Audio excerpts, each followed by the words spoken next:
Good morning students, class 8 subject science chapter 2 micro organism third part cleaning the environment. ये कुछ सूक्ष्म जीव जो होते हैं मृत प्राय जीव हों या प्लांट हों, उनको डिकेइंग करने के बाद में ये उनको सिंपल सब्सटेंस में मिला देते हैं, यानी कि और जो है उसे हानिकारक से लाभदायक बना देते हैं।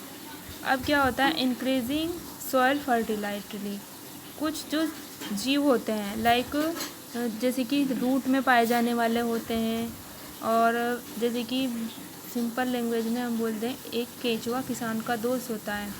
तो ये जो केचुआ होता है किसान का दोस्त इसलिए कहा जाता है क्योंकि ये मिट्टी को भुरभुरा करके उसको उपजाऊ बनाता है। अब हम इंसानों में किस प्रकार से क्या बीमारियां कैसे फैलती हैं इसके बारे में हम पढ़ेंगे। यहाँ पर इसी चार्ट से हमें समझ में आ जाएगा स्टूडेंट्स।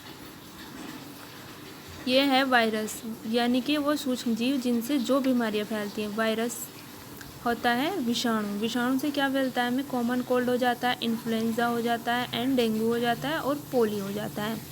हेपेटाइटिस बी और चिकन पॉक्स यानी कि चेचक, मेसल्स एंड मम्पस ये भी इसी की श्रेणी में आते हैं, और स्मॉल पॉक्स यानी कि खसरा और रेबीज़। रेबीज़ भी विषाणु से फैलने वाला एक बीमारी है।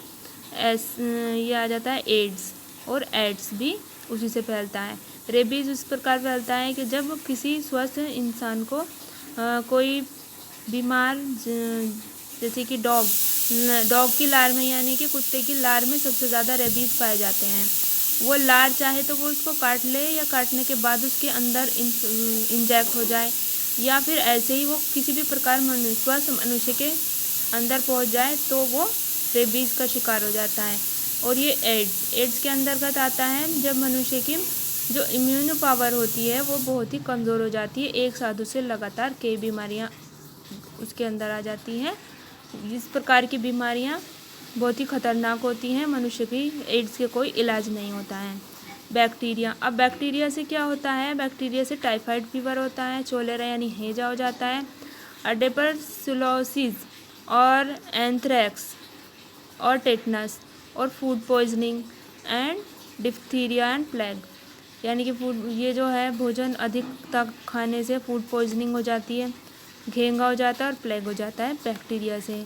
और प्रोटोजोआ आ जाता है, ये सूक्ष्म जीव ही है प्रोटोजोआ। इससे होता है मलेरिया, काला अजहर यानी कि काला बुखार। काला बुखार में क्या होता है, मनुष्य के सारे जो शरीर का रक्त होता है उसके वाइट ब्लड सेल्स जो होते हैं वो तेज़ बुखार के कारण वो जल जाते हैं, जिसके कारण उसे सांस लेने में बहुत दिक्कत हो जाती है। यह है अमीबायोटिक डिसेंसिटी, स्लीपिंग सिकनेस एंड रिंगवॉर्म, ये होती है फंगी के कारण।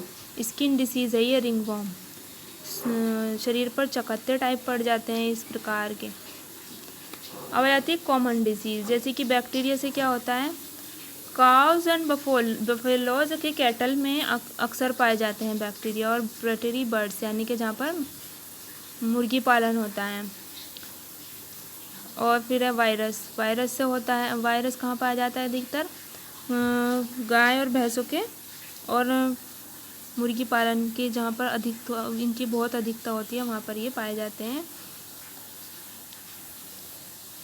कुछ सूक्ष्म जीव बहुत ही जहरीले होते हैं, जैसे कि यहाँ पर लिखे हुए हैं, इनके नाम हैं सालामोनेला, क्लोरोस्ट्रीडियम एंड एस्पेगिलस एंड आ जाता है पेनिसिलम। ये बहुत ही जहरीले जीव या सूक्ष्म जीव होते हैं और टॉक्सिक इनमें बहुत ही अधिक मात्रा में पाया जाता है, और ये ग्रो करते हैं अपने किसी होस्ट की सेल्स को ख़त्म करने के बाद।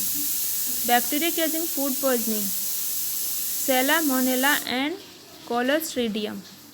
फंगी केसेस हो जाते हैं इस दो प्रकार के जो बैक्टीरिया हैं उनसे। So it is very important that we preserve food to prevent it